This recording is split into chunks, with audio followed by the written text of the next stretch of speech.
ఒక చిన్న గ్రామంలో రాము అనే తెలివైన బాలుడు తన తల్లి లక్ష్మి, తండ్రి కృష్ణయ్యతో కలిసి ఉంటాడు. కృష్ణయ్య మద్యపానం అలవాటు వల్ల కుటుంబం అనేక సమస్యలు ఎదుర్కొంటోంది. లక్ష్మి మాత్రం తన కొడుక్కి మంచి చదువు ఇప్పించాలని శ్రమిస్తోంది.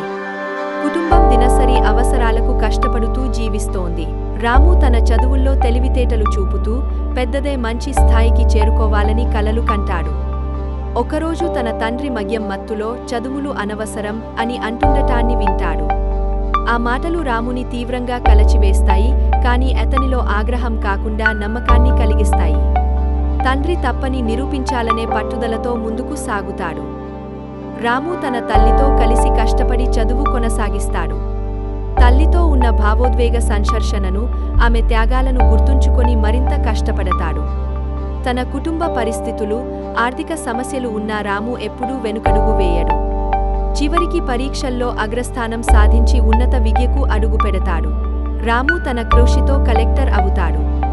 తన గ్రామానికి తిరిగి వచ్చి గ్రామ ప్రజల ముందు కుటుంబాన్ని గర్వపర్చాడు. తన తల్లి లక్ష్మిని సత్కరించి తండ్రి కృష్ణయ్యకు మార్పు అవసరమని ప్రేమతో గుర్తు చేస్తాడు. కృష్ణయ్య తన తప్పును అర్థం చేసుకొని మద్యాన్ని పూర్తిగా వదిలేస్తాడు. రాము కలెక్టర్ అవడం తండ్రికి గర్వకారణంగా మారుతుంది. కుటుంబం ఆనందంగా జీవితాన్ని కొనసాగిస్తుంది. రాము తన అధికారంతో గ్రామ అభివృద్ధి కోసం పనిచేస్తాడు.